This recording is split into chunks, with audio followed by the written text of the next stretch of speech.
and a warm welcome to our Love Athletics daily special from the World Championships in Budapest.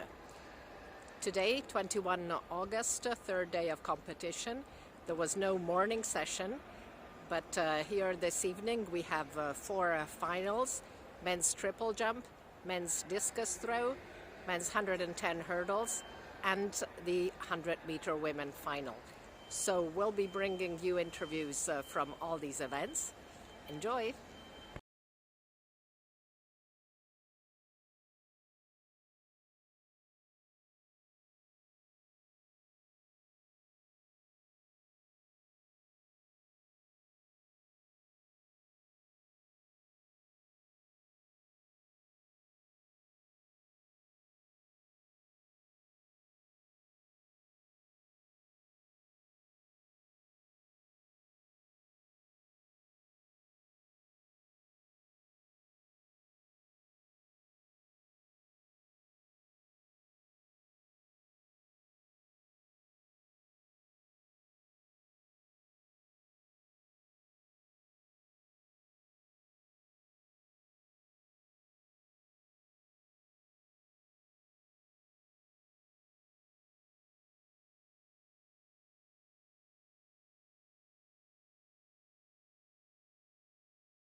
Just me, a lot of people counted me out, but you can never take away consistency. You know what's crazy? If somebody counted out the two-time world champ, I think they missing a couple pieces. Yeah, man, there's a lot of media outlets that want to get their opinion out. Everybody entitled to it, but it was my goal. I took it personal just to come out here and really just stay consistent, put everybody in the defensive mode, and really just try to do something that they haven't done all season. Probably try to catch me. So you know what I'm happy about? Yo, man, D-Rock. Yo, man, D-Rock. We finally got a medal, bro. How that feel? Well, after all this time and trials and tribulations he went through, Daniel, he deserved this one. So when I saw his name pop up, I was ecstatic. So I'm definitely happy about it. Y'all been duking it out since college. He told me y'all raced a couple times. We've been doing it since 2019, and it's 2023 now, and he finally got his after my success. And I told him just wait his time. Even in Oregon, I think it was his time, but really just to come through here, and he finally did it. Talk to me a little bit about Freddie too, because he got fourth, and I let him know that I know you don't got a medal around your neck, but fourth in the world, you better be going stupid over there. He did real good, man. Like I said, I haven't. The success that we've been having with high hurdlers in America has been great. Not just myself, but Daniel Cordell. Obviously, he didn't have the day he wanted, but 1296 with him. Daniel, I mean, Eric Edwards. The list goes on and on and on and on. But really, just the main thing is we just continue just to work hard. And obviously, my boy Rob Dunning's not here, but he helped me get this medal. So respects to Rob. Yeah, double shot of whatever they got, probably some bourbon or some whiskey. Did you have any nervous moments in that final? You looked like you were way up in the No, this one was weird. I actually had a bowl of confidence, not just in myself, but in my training, my team. A lot of blood, sweat, and tears really came into this championship, and really, I just wanted to just stay consistent. When I got on the starting line, obviously I had a little bit of, heart rate was going up a little bit, but I was excited. I was more so just very pleased with everything, and I was happy. What's that last thing going through your minds when your feet is in the blocks, the gun is back 12? What's the last thing you're thinking? Last thing I'm thinking, power speed. That's my trademark. Getting off those blocks, getting off those pads. And I'm really happy about it all. And that's up to 2 seconds. Are you very excited about that? You counted it. Yeah, to have another sub-13 performance is great. So I want to just come out here and just do it all. All right.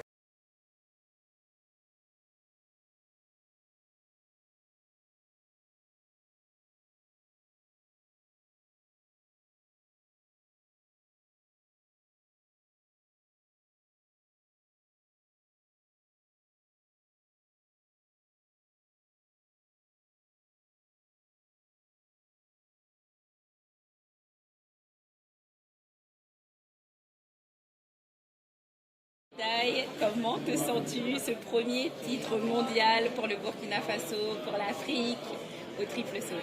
C'est juste incroyable.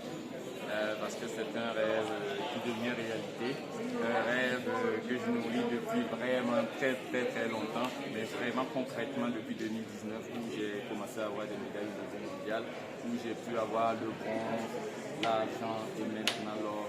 Je ne suis passé par aucun raccourci, c'était vraiment étape après étape, j'ai attendu mon moment et c'est arrivé. Je suis vraiment content de cette médaille et de ce que j'ai pu produire aujourd'hui. Vous savez, gagner une médaille, c'est jamais facile, surtout une médaille d'or, c'est jamais facile.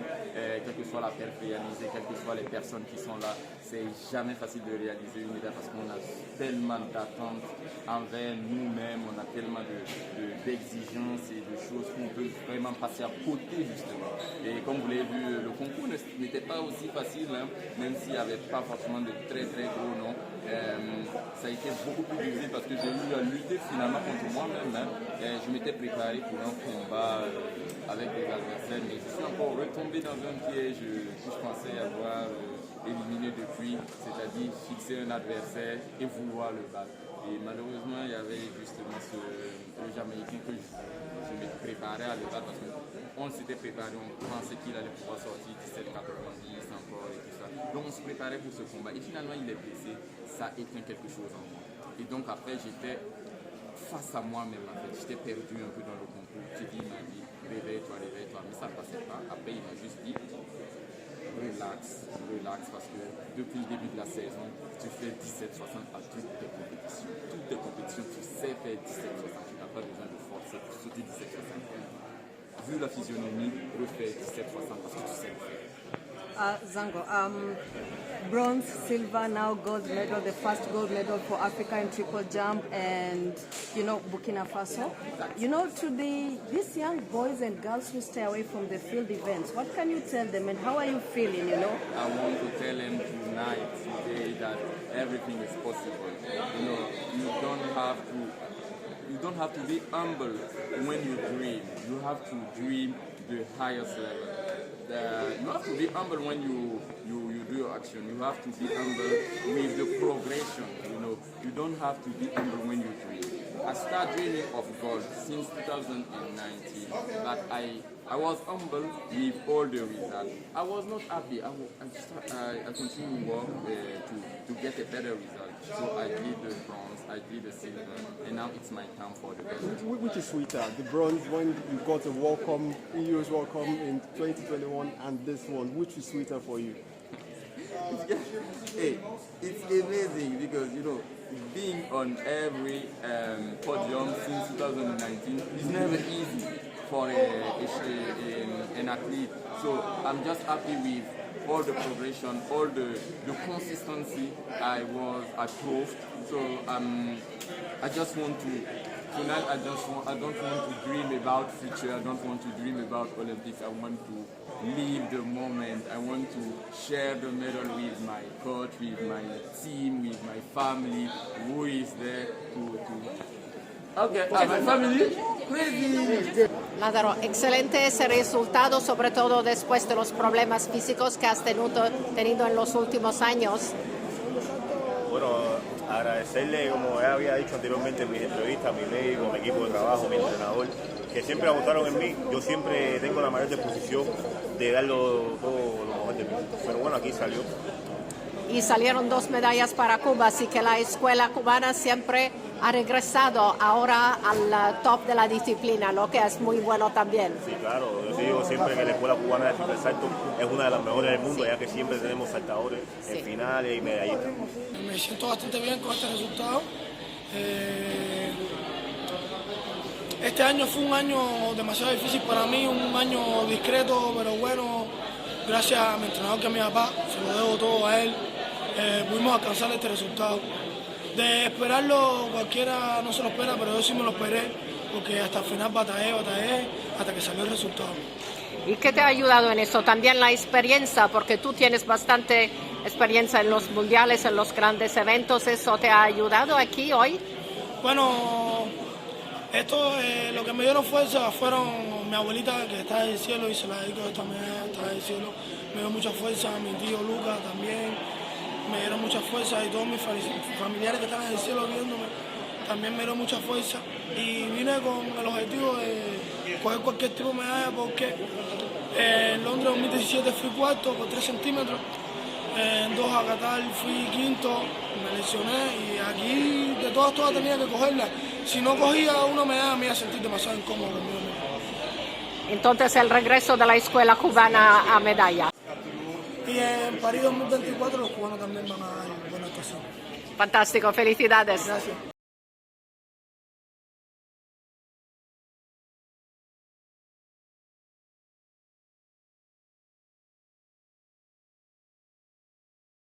Ça fait depuis 2019 qu'on travaille ensemble. Il a récupéré des médailles dès la première année. Il a été médaillé à tous les championnats, mais il manquait cette médaille d'or pour vraiment concrétiser le travail qu'on a fait. Hugues était un éternel insatisfait. Donc il lui fallait cette médaille d'or, sinon il ne pouvait pas dormir en fait. Même si ce soir il ne dormira pas parce qu'il sera trop content. Mais voilà, c'est une consécration. À 30 ans, récupérer une médaille, ce jeune du Burkina qui a été un peu autodidacte, qui s'est professionnalisé au triple saut à l'âge de 25-26 ans et qui en 4 ans, 5 ans arrive à être champion du monde, ça porte le respect. Il a eu un parcours différent des autres où à 14-15 ans ils sont déjà dans le triple saut, ils sont déjà en train de faire des performances, ils ont déjà une éducation dans la discipline. Là on a un Hugues qui est arrivé par hasard, qui s'est professionnalisé, structuré par hasard entre guillemets, même si on sait que c'est quelqu'un qui a toujours un but et un plan dans la tête. Donc ça force le respect tout simplement, c'est quelqu'un de costaud, il l'a montré aujourd'hui et il est champion tout simplement. Et qu'est-ce que ça représente pour le Burkina Faso, première médaille d'or du Burkina Faso en championnat du monde? C'est celle que le pays m'a demandé en fait de l'aider, enfin le pays m'a demandé en fait de l'emmener à la médaille d'or. Vous savez, quand je pars en 2021, on me félicite mais on me dit coach, nous ce qu'on veut c'est la médaille d'or. Aujourd'hui on prend parce que c'est la première médaille de l'histoire, mais on attend la médaille d'or. Donc c'était une mission pour moi, c'était un moment, c'était vraiment une tâche qui me tenait à cœur, où vraiment je ne devais pas jouer avec, où je devais m'impliquer à 100%, à 200% pour faire un peu d'excès de zèle, pour l'aider justement à avoir cette belle médaille aujourd'hui. Et c'est énorme pour toute l'Afrique, on n'a pas Bien beaucoup sûr. de C'est le premier Africain champion du monde au triple saut. Il marque l'histoire encore une fois de plus. Une fois de plus, donc que voulez-vous? Il commence à s'inscrire dans les symboles un peu du sport africain. Et je sais qu'il ne s'en rend pas compte, mais c'est une réalité. Quand vous voyez Hugues aux Jeux de la francophonie, quand vous voyez Hugues aux Jeux africains, quand vous voyez Hugues au championnat d'Afrique, vous voyez en fait, vous voyez un peu la ferveur qu'il y a autour de lui. Vous voyez le respect que lui donnent les dirigeants, les athlètes, même les sportifs. C'est étonnant en fait tout simplement, mais il ne s'en rend pas compte et c'est ce qui lui permet d'être fort, c'est qu'il ne s'en rend pas compte. Et voilà. Et après maintenant il reste le titre olympique, mais on a entendu qu'il y a un certain Teddy Tambo qui revient. Je vais le pousser en tout cas dans ses derniers retranchements.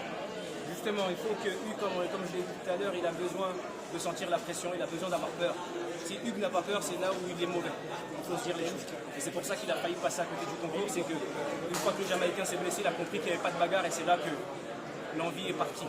C'était assez délicat. Donc je vais venir un peu le secouer. Déjà, je le secoue déjà à l'entraînement. Même s'il vous dira non, mais j'ai des vidéos au cas où il vous dit non, pour montrer que le coach est toujours le plus fort en musculation. J'ai des preuves. Voilà, les faits parlent par eux-mêmes. Et voilà, j'espère que ça va l'emmener au titre olympique parce que c'est lui qui doit être champion olympique. Encore une question. Ici, on a eu donc première médaille d'or au triple saut pour le Burkina Faso. On a eu premier sprinter médaillé pour l'Afrique avec Letsile Tebogo. Donc ça, c'est un championnat qui est très important pour le continent. Je veux quand même avoir une pensée pour Marie-Jo Talou, qui a fini 4e. On attendait clairement à ce qu'elle nous rapporte une médaille. Oui. Mais il faut qu'elle reste dure dans la tête, il faut qu'elle continuer à avoir confiance en elle. C'est une championne, c'est une fille qui est capable justement de récupérer des médailles comme elle l'a déjà fait. Oui. Voilà, pour commencer, pour l'introduction. Ensuite, oui, l'Afrique est une terre de talent, c'est un fait. Et progressivement, justement, les Africains commencent à avoir les structures, commencent à avoir le savoir qui leur permet justement de matcher avec le reste du monde. Donc c'est une excellente chose et je pense que justement, de par ce qu'est en train de faire Tebogo, de par ce que fait Hugues, ça va justement pousser les jeunes, pousser justement les infrastructures, enfin, les personnes dirigeantes justement à investir justement dans le sport, à faire en sorte que le sport se professionnalise, à faire en sorte qu'il y ait une tonne de Hugues Fabrice, qu'il y ait une tonne de Tebogo, et même meilleur encore. Et encore, quand je parle là, c'est sans oublier justement les demi-fondeurs qui tous les ans nous rapportent, tous les championnats nous rapportent une tonne de médailles. Sauf que là, on est en train justement de décliner vers d'autres aussi disciplines. On est en train de s'ouvrir à d'autres disciplines. Donc quand l'Afrique... je pense que les performances comme ça vont leur donner envie et je pense que ça va les mettre dans l'action pour vraiment agir activement. Tout à fait, de se rendre compte qu'ils ne sont pas limités à certaines disciplines, mais qu'ils peuvent très bien faire. Oui. En Afrique, on a un vivier qui est excellent. Oui. Et voilà, maintenant il faut le développer, il faut mettre les forces en place, il faut y aller en intelligence collective, n'est-ce pas? Faire ce qu'on a à faire parce qu'il y a un gros potentiel, il y a un vivier exceptionnel. Et en parlant de tout faire, Hugues Fabrice, il a jonglé les études de très haut niveau avec le sport de très haut niveau. Ça, c'est très rare. Hugues est de haut niveau, ça s'arrête là. C'est un mec de haut niveau. Dans tout ce qu'il fait, il vise le haut niveau. Et Hugues n'est jamais une personne qui va faire quelque chose à moitié. Hugues, à partir du moment où il va décider de faire quelque chose, vous êtes sûr à 100% qu'il va aller jusqu'au bout. Et qu'il va en tout cas faire tout ce qu'il faut pour y arriver. Donc aujourd'hui, ce titre est simplement, comment dirais-je, c'est seulement un des domaines où il a dit qu'il sera champion, ça s'arrête là. Comme il est champion, comme c'est un champion aussi à l'école, il a toujours été premier de sa classe. Donc quand il a dit que je réussirais, je serais champion du monde, il l'a fait. Qu'est-ce que vous voulez? Félicitations à lui et à vous. Merci beaucoup. So that's it for today. This morning we had the chance to speak to Anna Hall, Jessica Ennis and the legendary Jackie Joyner-Kersee. So we will be preparing a special heptathlon show in the coming days. In the meantime, we continue the Love Athletics daily specials. So stay tuned. Ciao.